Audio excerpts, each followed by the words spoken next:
daha önce hiç tanıtılmamış bir mekan.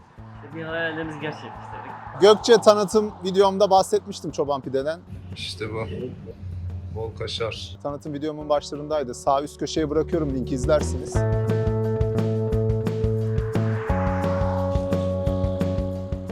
Yazları bu yol üzerinden geçen bazı insanlar bu mekanı bildiği için durup burada bir kuru fasulye pilav yiyorlar. Dal, ekmekle, bana. Havalar da biraz serinledi. Tam kuru fasulye yemelik bir hava. Pide de yemelik bir hava. Otlu peynirli. Kapının önünde çok fazla bilgi vermek istemiyorum. İçeri girince tanıtacağım size. Kuru fasulyesi meşhur ve pideleri meşhur. Gelin hep beraber tatmaya başlayalım. Karnım aç. Açım, aç. Daha güzel oluyor. Gökçeköy içerisinde Marmaris yolu üzerinde. Karnım aç. Afiyet olsun. Afiyet olsun. Bir aile işletmesi. Hemen şuraya yerleşelim.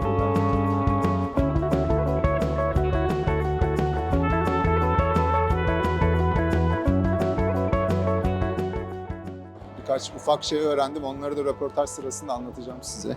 Ne yapıyorsun bize Zeki abi? Pide yapıyorum. Pide. Eyvallah, eline sağlık.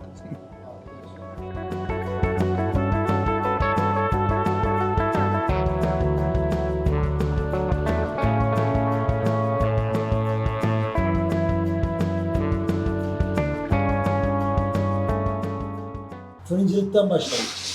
Sen de aynı, ben de aynı yani.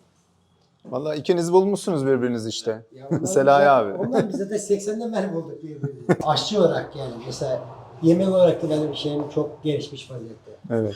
Kelle paça yapıyormuşsun herhalde duyduğum Kelle paça kadarıyla. yapıyorum. Çorba çeşitlerinin bütün çorbaları yaparım. Kelle paça, diğer ızgara, Adana, Urfa, Evet. köfte. Ama burada çok tercih etmiyorsunuz. Ayrı bir tezgah lazım. Konteyse bizim yer Ürün. küçük olduğu için. Evet, evet. Buranın köylüsü bence şanslı böyle bir yer olduğu için. Her köyde böyle nasip olmaz. Yok, Kuru yok, fasulye olmaz. yiyeceksin, pide yiyeceksin. Aynen. İşte kuru fasulyenin tadına bugün bakacağız.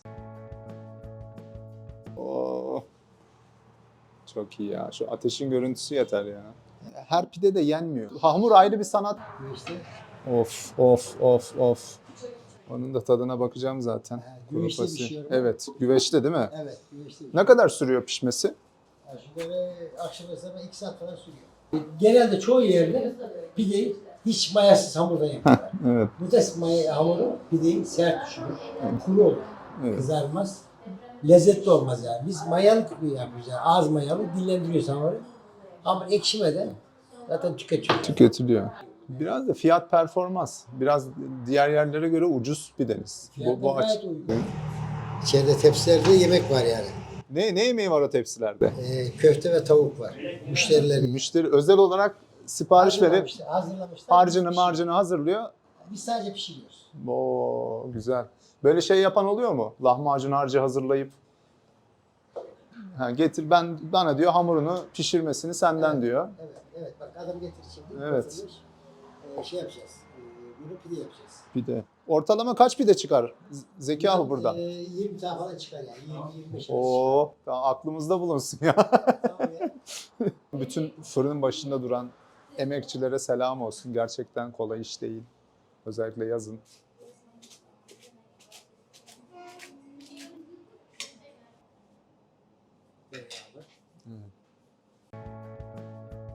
Yemeği Selahi abiyle beraber yemek istedim. Mekanın işletmecisi, sahibi aynı zamanda. Selahi abi merhaba. Bol bol tereyağı koydular bunun üzerine. Evet. Vallahi nefis de kokuyor. Evet. Şöyle Köfteleri. dayanamadım alacağım. Çok iyi abi. Bu Yöremizde. karışık pide. Değil mi? Evet, karışık pide. Evet. aynen. Ağzımda lokma var. Kusura bakma. Bu çoban pidenin tarihiyle ilgili bir bilgi verir misin biraz bize? Ne zaman açtınız burayı? Kimle açtın? Yalnız mı açtın? Daha önce neler yaptın? Ben de bir yandan böyle yudumlamak, Evet. yemek istiyorum yemekleri. Ekmek tecrübem vardı. Çıraklığım, ustalığım oradan. Fırın mı? Fırın. Ekmek fırınında. Orada başarılı olamadık. Niye abi sen gayet başarılısın ya pideye baksana daha ne olacak? Üzdüler mi seni? Mutfağı seviyorsun abi belli. Evet. Yemek yapmayı, böyle servis hizmeti. Hangi sene açmışsın abi burayı? Burayı 2005 yılında açtım. Bayağı da olmuş. Evet. 18 bitti. 19. yıla sattık. Bir aile işletmesi. Aile bildiğim işletmesi. kadarıyla. Burada yengeler, ablalar da var. Beraber yapıyorsunuz. Aynen yemekleri. evet. İçeride şeyle Zeki abiyle de tanıştım. Fırının başında şu an. O da bayağı çok uyumlu denk gelmişsiniz. 1981 yılında ben 14 yaşında Marmaris'e çıraklığa gittiğimde ekmekten. O ustaydı. Onun yanında çalıştım biraz. Çok iyi ya, yetiştirmiş seni. Evet. İlk kurulduğunda da hep bu yemekler mi vardı? Yoksa sonra eklentiler oldu mu? Kurulduğunda ilk açtığımızda menümüz biraz daha genişti. Kahvaltı veriyordum. Izgaram vardı. Gözleme yapıyordum. Bir de bize özel mantı vardı. Kendimiz yapıyorduk. Niye bıraktınız abi mantıyı? Mantı çok talep vardı.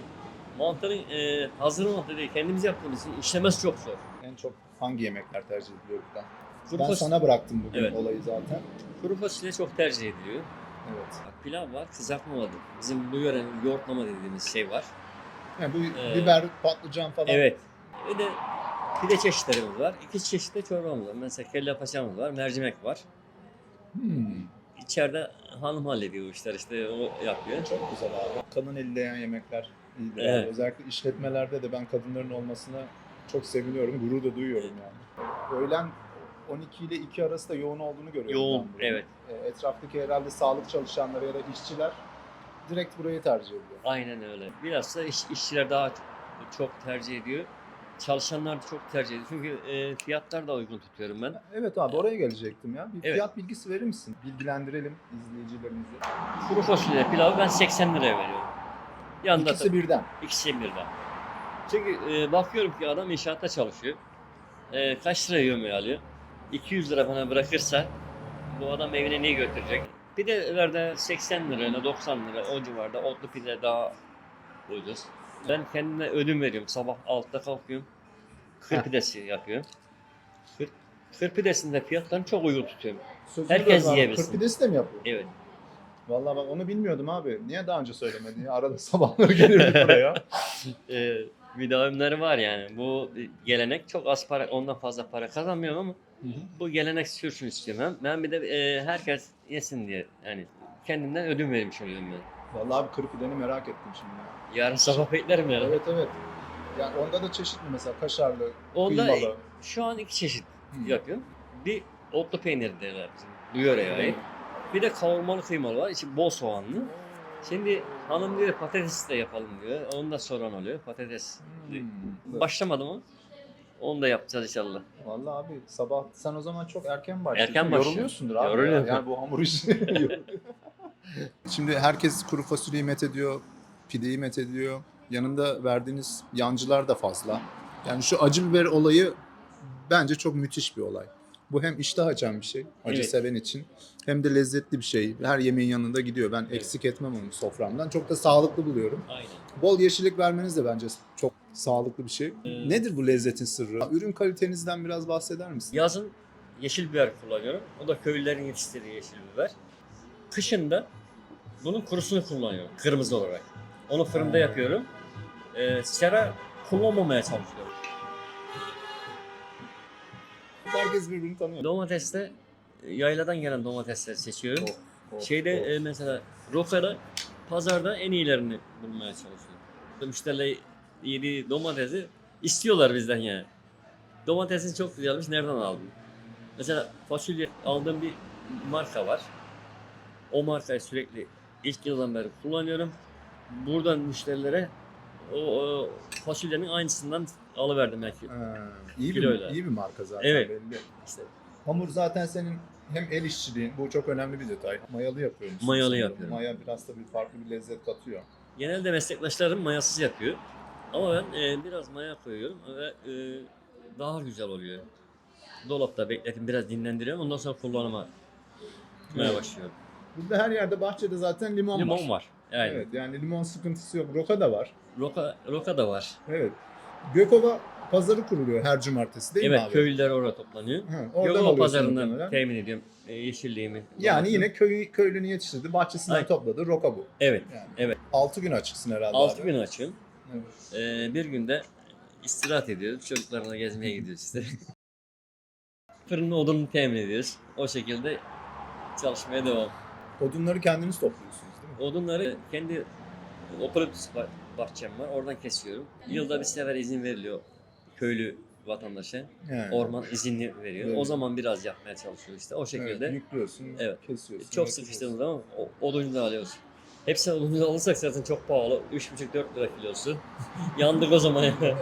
Evet abi, bir maliyet olabildiğince Düşürmeye çalışıyoruz, evet. Yani işini de keyifle yaparsın. Yani Evet. 18 bitti diyorsun, 19 senedir bir fiil her sabah kalkıp şu hamurları yoğurup yüzlerce pide yapıyorsan, şu Aynen. yemekleri pişiriyorsanız mutlu çalışıyorsunuz. Mutlu çalışıyoruz. Bu çok önemli. Burayı nasıl tanıdım? Buradaki köylere kargolar uğrasa bile içeriye dağıtıma çıkmıyorlar.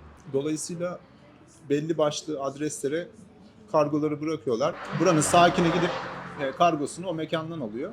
Çoban Pide de bunlardan biri. Hatta bir tek sen varsın herhalde Evet, abi bu şu civarda. anda- Gökçeköy'ünde sadece Çoban Pide var. Birkaç defa kargomu almaya geldiğimde tanıştım ben de. Selahi abi hani hemen sağ olsun sordu bana. Yeni mi geldiniz, nereden geldiniz, neler yapıyorsunuz diye. Biz de öyle tanıştık. Ben hazır buraya geliyorum. Burnuma da nefis kokular geliyor. Abi yap bir pide dedim. Kargo meselesi mesela kargodan hiçbir ücret bir şey talep etmiyorum. Çoban Pide Gökçeköy'ü içerisinde Marmaris yolu üzerinde. Hemen Gökçeköy'ünün girişinde. Evet. İlk köy.